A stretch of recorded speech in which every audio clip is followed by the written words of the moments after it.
Welcome to Comics Bazaar, the channel of comics commentary and arcana. This video features X-Men Volume 2, or Adjectiveless X-Men number 24, cover dated September 1993. So this is quite the iconic cover. It's Rogue and Gambit about to kiss, or are they? And it refers to the inner story, which is finally, after in effect a couple of years of flirting, their first date, long postponed since Omega Red interrupted it in issue number 4 of this very title. And the credits for the cover are Andy Kubert pencils and a new inker, Matthew Ryan, instead of Mark Pennington. And I really like Matthew Ryan's slick and sharp inking style over Kubert's pencils here. So let's open this one up to the splash page. And it is Rogue and Gambit, and it looks as if he's about to kiss her. And the title of the story is Digging Deeper Between Hope and Sorrow, and it is a prelude to Uncanny X-Men 304. So the creative team is Fabian Nicieza and Andy Kubert and company. So we don't have a specification of who is doing the inking here, but certainly one of the inkers is Bill Sienkiewicz, who previously inked Kubert on issue 288 of Uncanny X-Men. So he's returning here, but we're not getting a breakdown in the credits of precisely which pages he inked, but definitely this first one. Bill Oakley, letterer, Paul Beckton, colorist, and there you go. So where are Rogue and Gambit? Well, if we turn over the page, we see that they are at a restaurant in Greenwich Village. Papa Gumbo's Cajun Cookout. Looks quite fancy for a Cajun cookout restaurant. And it seems like Rogue is crying, but she isn't. And this is all taking place in the aftermath of Illyana Rasputin's death, but before the official re-emergence of Magneto. So Gambit is saying, now Rogue, we said no crying tonight. Been far too many tears shedding around our brood for the last week. But she says that she wasn't crying, she was just spitting out that horrible gumbo into her napkin. So Gambit finds that one funny. And he says, I thought we didn't have all that much to laugh about, darling. And she says, suppose not. Now, how come you never wanna talk about your wife, Belladonna? Why don't nobody know your real name? He asks her. And she retorts with, why can't you tell me how you feel about me? Why won't you ever let me show you? So a bit of kind of banter here between the pair. Nice illustration of the restaurant by Kubert. And I'm pretty sure that these first couple of pages after the splash are also inked by Bill Sienkiewicz. So the narrative caption says, they stare in silence for they have no answers, or none they feel they can give. Yet, scene switch. So now we shift back to the X-Mansion, and we have a car pulling up the driveway at night. I really like this vertical establishing shot of the X-Mansion and the silhouetting of the gables and roof there. And we've got kind of like a reverse of something that happened in X-Men number 4, where it was Moira MacTaggart that was leaving the mansion in a car. And now and Banshee was watching after her departure, and now he's returning. And she comes out onto the steps leading up to the main doorway and says, I could have picked you up, you know? And he says, that I know. Just like I know you could have just have likely dropped me back down again. So, you know, he's making his point there regarding how she left him back in X-Men number 4. And the narrative caption says, Moira MacTaggart, one of the world's foremost geneticists, knows everything there is to know on how a body and mind function. It is the emotions which seem harder for her to master. Indeed. And then we have them basically making up, and basically Sean being magnanimous about her departure and saying, you lost a bit of your soul after what happened to Magnus. You've always had a hard time accepting that you're as fallible as the rest of us. Accept it, forgive yourself, and let me back in your life, because we had something too precious to lose. So perhaps now, love, we can start back at square one. She doesn't give him an explicit answer, but it seems that she agrees, yes? And so it's interesting there, you know, this is one of those quote unquote quiet issues. So Lobdell has done a couple of them already on his run, but this is really more or less Nicieza's first go at such a quiet issue. And we continue now with a tete-a-tete between Professor X in his ready room down the med lab, and we learn from the narrative captions Illyana died 4 days ago. So he is going through the readings, and Beast is now present back from Japan, and he's taking a look at the readings too, and he's a little bit slightly miffed that he wasn't called in to help out. But Professor X, again, is magnanimous here, says, "You were justifiably upset that Moira and I did not consult your expertise in biogenetics." And B says, "I was, but I also thought I could have solved Illyana's dilemma with panache and ease. I was wrong, wasn't I?" So the virus itself is going to be very difficult to crack, and Beast makes the point here, having looked through the readings. "Well, Charles, if what I see on this DNA helix is true, you may soon have far more patience with which to study this virus than you could possibly imagine. Heaven help us all." So nice colouring on this page. The green light from the computer screens projected onto Beast's face there. I like that effect by the colourist Paul Beckton. So then we switch scene again, and this time we're at Westchester County Airport. Jean Grey is there, and she's there to meet Cyclops, and he has returned from his trip to Alaska to visit his grandparents and take some time out, and she's got some trepidation about whether, you know, like they can get back together again, and she needn't have worried, is the narrative caption. This is definitely a page inked by Bill Sienkiewicz. And I really like the choice he's made here on Jean and Scott's legs. Just this open holding line, not delineating the end of the jeans. And then this scratchy hatching here for the silhouette on his leg that's farther away. And then just leaving Jean's legs with those holding lines, and leaving it to the colorist to indicate the end of their trousers and pants. So I really like that, like this top-down angle here as well. Very nice stuff. And basically they come to a rapprochement and an accord that even though things have been tough, they're going to face it, the future together. And Scott says, "That's a promise, Ms. Grey. I'm never leaving you again." So this is all groundwork for their upcoming wedding in issue 30 of the title. And now we pick up with Psylocke and Revanche, who are working out, sparring down by the boathouse. So behind Xavier's mansion on the boathouse overlooking the Sputin Divil Cove, a game of cat and mouse is played out, though neither party participating in the game have stopped to ask themselves which twin is the cat and which is the mouse. So we've got some nice action sequences here, some nice backgrounds, the dock here outside the boathouse, and the evocation of the night air and atmosphere. It's pretty cool. And then they have a little visitor, and it's Wolverine, and he says to them, "Ain't it about time the two of you stop pretending that you're anything other than what you are? 2 bodies and 4 minds. And believe me, if anyone knows about trying to squeeze 10 litres of brain juice into an 8-litre jug, it's me. Of course, I've been trying to square my problems out since before either of you were born. What are the two of you going to do about it? Hash it out again and again, or get on with your lives?" he says, as he enjoys his cigar.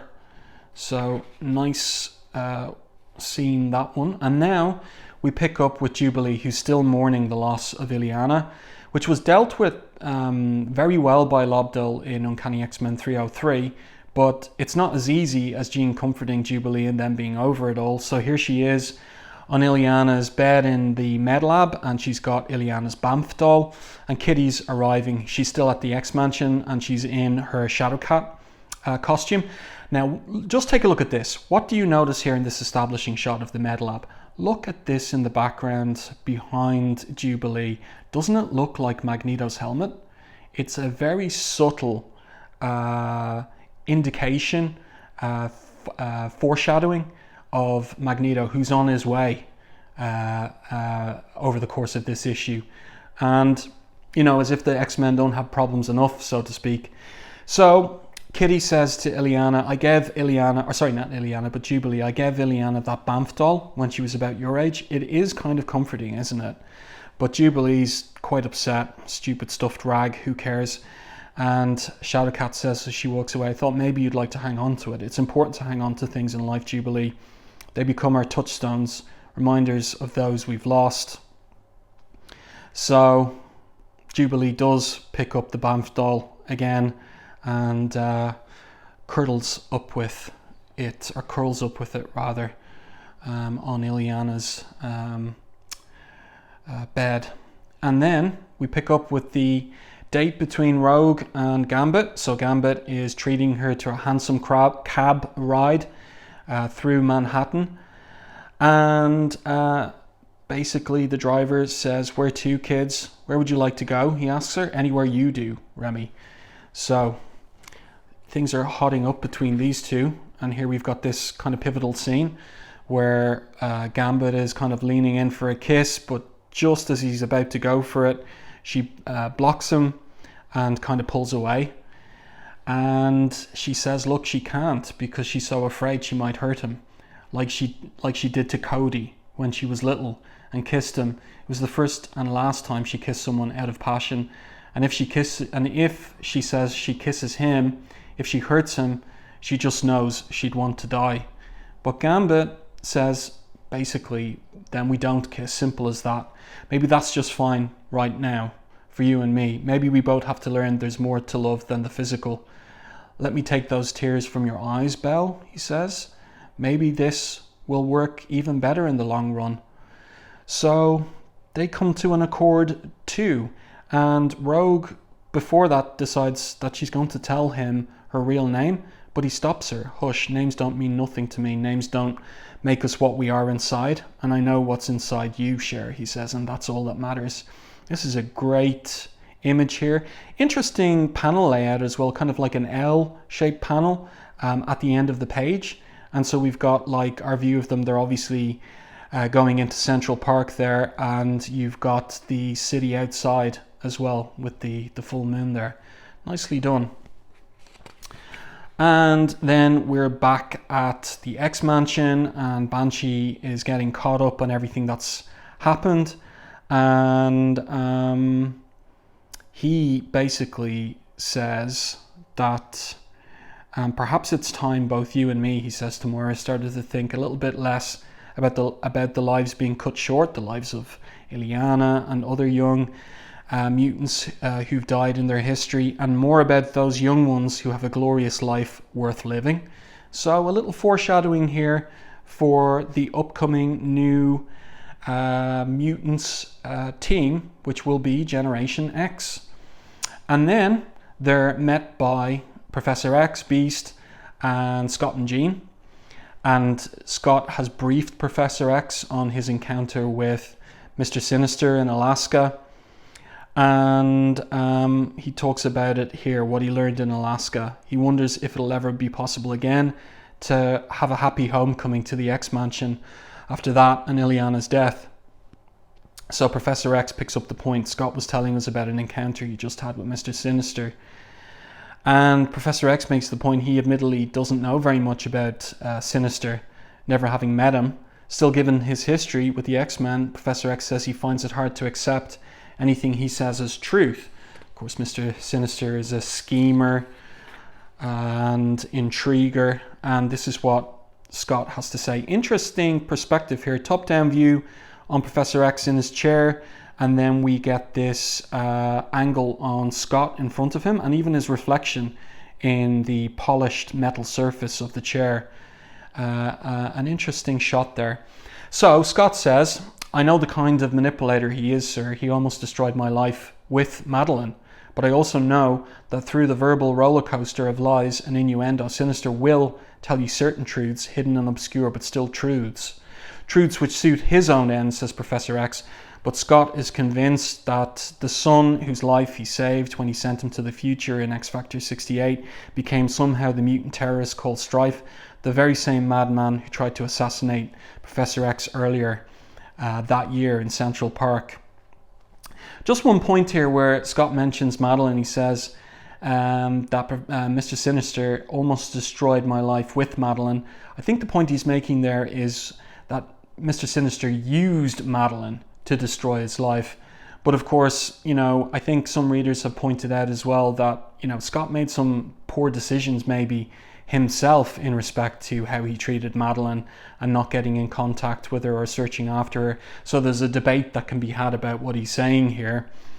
But this is his point of view. And so, you know, they're coming down to the conclusion that they're going to have to do everything in their power to prevent the virus from turning into a plague and to prevent that plague from turning into the genocide of every mutant on this planet. So grim days ahead for the X-Men and all mutants in the Marvel Universe. And here we've got Jubilee. She's made her way out to the lake, Breakstone Lake. And here we have Wolverine appearing in reflection in the pool, in the water beneath her. And Jubilee is still mourning the death of Illyana. She has the Banff doll with her. And she talks about how it's not fair, how it hurts so much. How she told the professor a couple of weeks ago that she wasn't scared of dying, but she is. So Wolverine comforts her and says, "Cry, girl, it's okay. It ain't the dying you should be afraid of, Jubilation. We all do that, but not living your life to the fullest before your time, that should frighten you, girl. And more than anyone else I know, you don't have to worry about that at all. No one takes a bigger bite out of life like you do, girl. Remember that."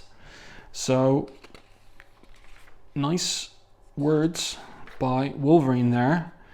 And then we pick up with Revanche and Psylocke in Psylocke's room in the X Mansion, and there is some catty dialogue between the two where, you know, they're arguing with each other about who is potentially a fake still. And Psylocke says, "Maybe Quanon in Betsy's body would know how to lie, to cheat and steal, to assassinate souls as well as bodies far better than Betsy Braddock in an Asian body would." And Quanon says, "Perhaps that could be true as well. Who knows for sure." And the way that she's drawn there with her eyes in silhouette, sinister looking, yes. And here we are, last page. So it's been a long day and flight back to Westchester by Scott. So he's getting ready for bed. This is the first time that we've seen Scott and Jean actually sharing a room together in the X Mansion, I think. And basically they have a chat here about how everything is falling apart, as Jean says. And Scott says, "I need your help to make my way through the tough times. Lord knows we've had enough of them. We'll protect each other," she says to him. "We'll make it through the coldest of nights, the darkest days together. No one on earth will ever take that from us," Jean says to Scott. And then we see hanging over the silhouette of the X Mansion a vision of Magneto. Very cool. No one. Well, what will Magneto have to say about it? Yes. So next, the 25th issue Spectacular. An overlord hovers above the planet and he cannot be allowed to exist. The war gets taken to Magneto, an X-Man falls, and the dream will never be the same. And there's 2 pages of letters here. One of the letter writers here draws attention to the problem with Fabian Nicieza's retconning of Asian Psylocke's origin, and refers to issue 225 and the contradictory scene with Tsuriaba finding British Betsy in her Outback armor and then taking her for transformation, which contradicts what Fabian Nicieza showed in issue 21. So, you know, the answer here is fear not. The full story of Quanon and Psylocke is still to be told. So it will be returned to by Nicieza in issues 31 and 32 of the title. And here we have a little guide to the major chapters of Fatal Attractions. and a pretty cool shot of Magneto by Andy Kubert here, and I think that that's Matthew Ryan inking. Very cool. So I do hope that you enjoyed this review and commentary on X-Men number 24. If you did, please like the video on YouTube. And if you haven't done so already, subscribe to the channel and stay tuned for more content like this.